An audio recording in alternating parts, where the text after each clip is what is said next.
Hai, Assalamualaikum. My name is Muhammad Anas bin Muhammad Kadir Syarizal, DT 22517. Saya pula Muhammad Zulkifli bin Muhammad Sanusi bernombor dengan nombor matrik DT 22522 Hai, saya Muhammad Aziz bin Muhammad Fuzi, DT 22514. Nama saya Asfar Syahid Azman Shah, nombor matrik DT 22506. Today we're gonna solve all the problems and all the questions below. So, let's check it out.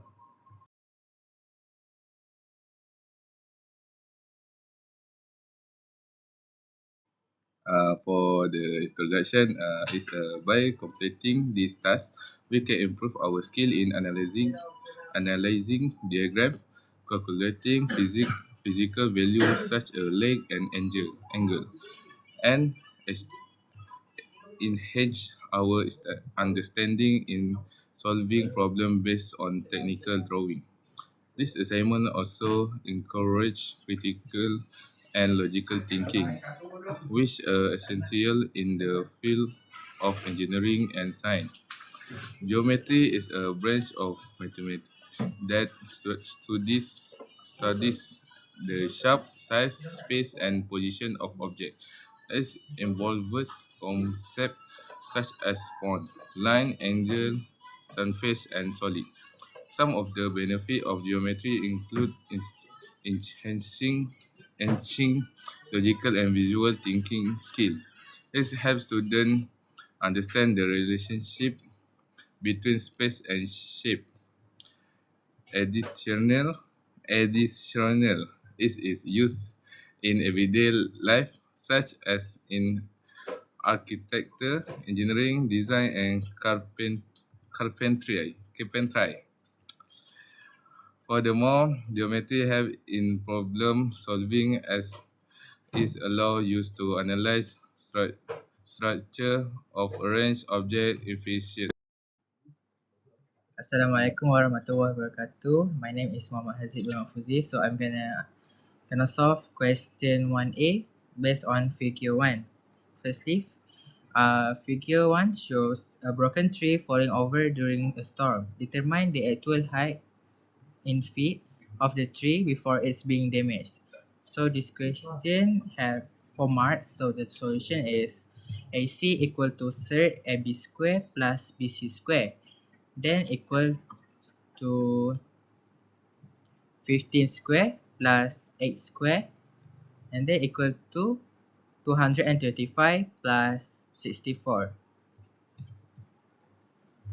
and then equal to third 289, and then equal to 70 feet. Feet is the unit for height. So next, we're gonna find the original tree height, which is BC plus fallen top, which is AC. So 8 plus 17 is 25 feet. So furthermore, I'm gonna solve question 1B based on figure 2. Figure 2 shows a vegetable garden owned by Mr. Thomas. The garden is rectangular shape and its length is twice of its width. If Mr. Thomas is putting 180 meters of fence around its garden, state the length and the width of the vegetable garden. So this question has 6 marks. So the solution is let width y wm m as a unknown variable. So and then length, which is 2 w's, because the length is twice its width. So perimeter is 118 meter. Then 2 times bracket length plus width close bracket equal to 118. 2 times bracket 2w plus w close bracket equal to 180. And then 2 times 3w equal to 180. Then 6W is equal to 180. And then pindah-pindah tempat, W equal to 180 divided by 6. And then the answer is 30 meter. So the Y is the width is 30 meter and the length is 60 meter.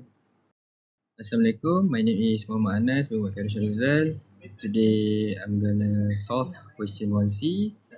So based on figure 3, determine the surface area of the JNT shipping box in cm. So we need to be careful because in the diagram, the given of the unit is 300 millimeters for the length, and the width is 250 millimeters and 200 millimeter for the height. So first step, we need to convert millimeter to cm first. So 300 divided by 10 equals to 30 cm. 250 divided by 10 equals to 35 cm. 200 millimeters divided by 10, and we got 20 cm. And after that, the question set, determine the surface area of the JNT box. So we gonna go to the step 2, find the surface area. So as you can see, we can use this method, which is you can also use this formula, 2 times length times width plus width times height and length times height, which is to be simple, kita boleh gunakan apa? Kita boleh kira satu persatu. Contohnya untuk kotak ni terbahagi daripada 6 surface, which is bila kita buka surface kotak tu kita akan dapat 6 surface. So kita boleh kira satu persatu, which is 30 times 20 times 2, we got 1200 cm square, and 30 times 35 times 2, we got 1500 cm square, and 35 times 20 times 2, and we got 1000 centimeter square. And lastly, we calculate the total of the surface area, which is 1200 times 1500 and 1000, which is the total is 3700 centimeter square. So next for question 1D, based on the figure 4, by using the measurement given in figure 4, calculate the volume of the thermos. First, the question set with the thermos cap. So kita boleh tengok dekat sini, ketinggian thermos adalah 32.5 cm dan dia punya diameter adalah 12.1 meter. Centimeter. So dekat sini kita nak cari volume of cylinder, which is for the step 1, we need to find the radius first, which is to find radius is diameter divided by 2. So the total for the diameter is radius plus radius times 2. Alright. So to find radius, like I said, diameter divided by 2, which is we got 6.05 cm. Then we gonna go to the step 2, which is we go through the calculate the volume. So the formula for cylinder is V equals to pi r squared times h. And as you can see, the question set with a thermos cap, so we need to be careful and read the question carefully. For the height, untuk ketinggiannya, kita lebih prefer ataupun maksudnya kita kena guna ketinggiannya adalah 32.5 cm. Dan kita tinggal masukkan sahaja nilai-nilainya di dalam formula, iaitu V equal to pi times 6.05 squared times 32.5, and the volume is 3737.18 cm padu. Okay, 3737.18 cm padu. Okay. And finally, for the last question, which is question 1D2 without thermos cap. So untuk ketinggian tadi kita dah cari, di mana ketinggian asal bersama tudung termos adalah 32.5 cm. So kita nak cari find the thermos height only. Maksudnya kita nak cari thermos sahaja tanpa penutupnya. So the solution is 32.5 minus 7.6. Maksudnya kita tolakkan dia, kita akan dapat ketinggian untuk thermos sahaja adalah 24.9 cm. Dan step yang kedua adalah calculate the volume. So the volume of cylinder V equal to pi times R squared times height. So we just put the value and we got 2863.255 cm padu. Okay, Assalamualaikum warahmatullahi wabarakatuh. So, for my part, question 1. Mr. Kamal just bought an apartment in Penang and the floor plan show as Figura 5 if he want to install hardwood floor, except balcony and bedroom. Calculate. So, first question is how much area should be installed it. So, step 1, we need to find the area to install the floor plan. For example, total area dia dah bagi iaitu 71 meter persegi, meter kuasa 2. Lepas tu kita ambil 71 meter kuasa 2 tu, kita akan tolakkan dengan apa tadi? Kita akan tolakkan dengan balcony dan kita akan tolak juga dengan bedroom. So 71 tolak 9.8 dan juga tolak 4.5. So kita akan dapat 56.7 meter kuasa 2. So the answer is 56.7 meter persegi. Alright, for the second question, the total cost RM of installing hardwood floor, 1 meter of hardwood floor is cost dia adalah sebanyak RM275. So the solution, the total area of the should install is equal to 56.7 meter kuasa 2. So kita akan ambil 56.7 meter kuasa 2 tu, kita akan darabkan dengan RM275 sebab dia dah bagi tahu 1 meter sama dengan RM275 cost dia. So the answer is RM 15592.50 sen. Jadi daripada situ kita dapat lihat berapa kos yang diperlukan untuk membuat hardwood tersebut. Okey, saya Asfar Syamban Mansyah dan sekarang saya akan menerangkan berkaitan bangunan yang dipaparkan di sini. Bangunan ini bernama Leaning Tower of Pisa.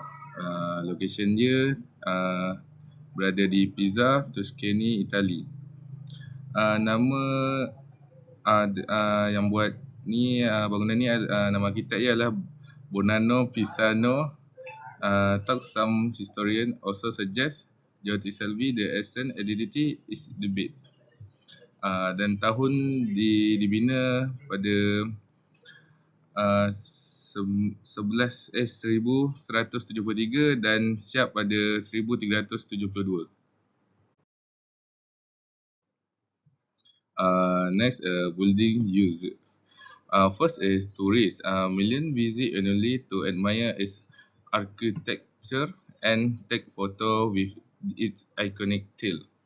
Second, a cultural symbol is represent Italy heritage and medieval engineering. Number 3 is bell tower. Originally built as the bell tower for the Pisa Cathedral. And number 4, scientific interest. Famously used by Galileo in gravity experiments. And number 5, architectural study is a case study for soil mechanics and foundation engineering.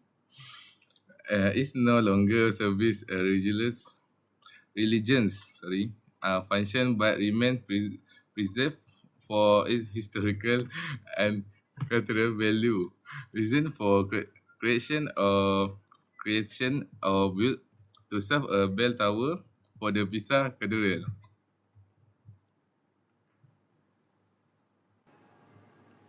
So next for the reason for creation or build. Okay, so Asfar dah menceritakan iaitu to serve as a bell tower capital for the Pisa Cathedral Duomo di Pisa. So additional reason, which is religious purpose, which is it was part of a grand complex including the cathedral and baptisteries to reflect Pisa religious devotion. Maksudnya kat sini dia merupakan religious ni merupakan untuk keagamaan lah, keagamaan di mana benda ni terwujudnya terwujudnya menara Pisa. Seterusnya showcase Pisa wealth and power, which is Pisa was a powerful maritime republic in the 12th century and the tower symbolized its prosperity and influence. And lastly is architectural prestige.